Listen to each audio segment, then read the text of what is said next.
Orang Indonesia yang tidak punya paspor ada 85% penduduk. Tahu artinya? Bahkan dari 15% yang berpaspor terbanyak tercatat hanya paspor haji. Artinya apa kira-kira? Demikian awal pembicaraan dibuka oleh sahabat saya yang jadi menteri saat ini. Kita lanjut. Orang asing masuk ke Indonesia paling banyak tercatat adalah sekitar 9 jutaan orang per tahun, di mana length of stay-nya tinggal di Indonesia di bawah 3 hari. Artinya, dari 9 juta tersebut 40%-nya adalah orang yang sama bolak-balik keluar masuk Indonesia. Artinya apa? Betul, artinya belum banyak orang mancanegara yang memanfaatkan wisata ke Indonesia. Kebanyakan bisnis trip. Bagaimana membuat lama tinggal length of stay menjadi lebih dari 5 hari dan spendingnya per orang wisatawan asing lebih dari $500 per harinya. Dan pebisnis spendingnya lebih dari $20.000 per hari karena belanja barang-barang untuk usaha.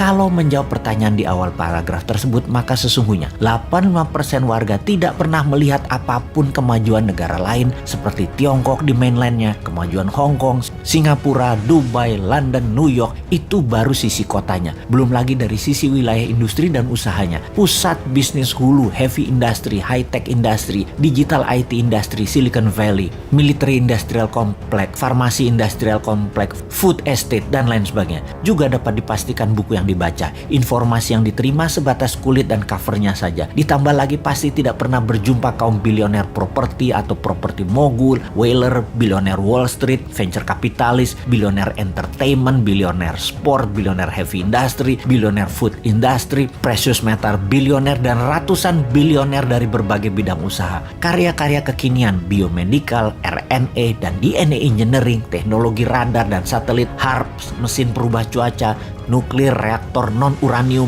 plus bursa-bursa pusat perdagangan bahan baku, mineral, kimia, persenjataan makanan, dan ribuan industri hulu lainnya. Karena itu, kalau New Mind mendapat mandat, maka dalam 5 tahun pertama ini, tahun terpenting untuk bisa membuat 10 juta orang lebih untuk belajar ke seluruh dunia dibayari negara. Di awalnya kirim 1 juta orang belajar ke Amerika, 1 juta orang belajar ke Tiongkok, dan 8 juta orang ke sisa dunia. Belajar sosial science yang terbanyak, teknologi, manufacturing, industri, dan semua hal untuk masa depan nanti terjadi. Ilmunya harus kita kuasai. Kenalkan kota, kenalkan negara lain, kenalkan kehidupan, dan kenalkan budaya lain, kenalkan masalah sosial dunia, kenalkan masalah lingkungan dunia. Indonesia harus paham detail, rinci, dan akurat. Pulang ke Indonesia, mereka tidak perlu ikatan dinas. Mereka menyebar langsung memenuhi kebutuhan dalam negeri atau membuat usaha menjadi pewirausaha di tanah air. Ada fasilitas pinjaman lunak untuk mereka memulai usaha. Sungguh, ilmu pengetahuan, pengalaman, serta keterampilan putra bangsa terbaiklah yang akan membuat Indonesia menjadi negara superpower di tahun 2045. Pendidikan dan pengetahuan berlanjut. Kampus-kampus akan punya guru terbang kalau dulu istilahnya. Sekarang dosen-dosen dari kampus ternama akan mengajari live streaming di semua kampus dengan nilai SKS yang besar dan kurikulum kampus. 40%-nya adalah dosen asing, di mana kampus akan digratiskan dan ditingkatkan kapasitas laboratorium serta tempat praktek menjadi 3 kali lipat dari sarana saat ini. Diharapkan dengan pendidikan di tingkat pengetahuan keterampilan putra-putri bangsa Indonesia bisa menjadi kompetitif dengan ilmu terbaru, dengan ilmu kekinian, dan bisa mengadopsi masa depan dengan cepat. Ditambah lagi, tinggal di negeri orang akan membuka mata akan wilayah yang livable, yang sehat, suasana serta fasilitas yang akan diambil yang terbaiknya, yang akan dicocokkan dengan budaya lokal Indonesia, membuat masa depan eco-living Indonesia adalah yang terbaik di dunia. Setelah membuka wawasan dan menambah ilmu, di mana mereka nanti berkarya sekembalinya ke tanah air. Indonesia akan memiliki 30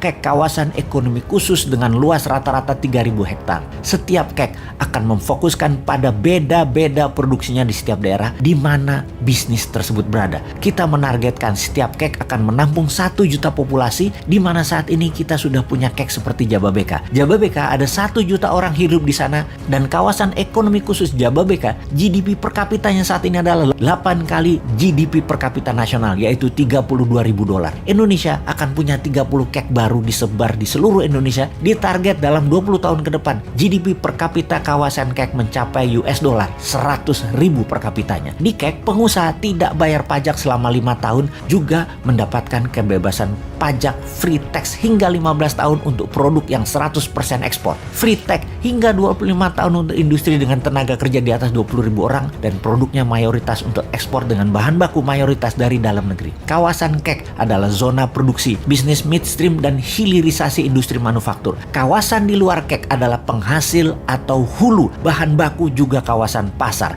kita jelaskan agar lebih paham lagi dalam ilustrasi yang sederhana. Tiongkok adalah negara produsen. Indonesia adalah negara sumber daya alam, sumber bahan baku produksi. Indonesia dipaksa atau didesain jadi negara pasar finish produk Tiongkok. Bukti negara pasar. Transaksi Indonesia dengan Tiongkok surplus alias Tiongkok untung. Jadi sekali lagi kita rangkum. Bahan baku SDA Indonesia dikeduk, dapat harga murah, finish produk dibalikin lagi ke Indonesia dibeli dengan harga mahal banget. Negara tengah Tiongkok itu untung. Dia pegang modal, teknologi, dan finish produk. Indonesia yang punya sumber bahan baku dikadalin, dibeli Tiongkok dengan harga murah, lalu balik lagi dari hasil akhirnya dengan harga tinggi. Sudahlah, karena bernegara saat ini geblek dan rakyatnya diganjel pakai info-info buzzer. Jadi nggak paham kalau Tiongkok itu kuasai hulu, mid, dan hilir.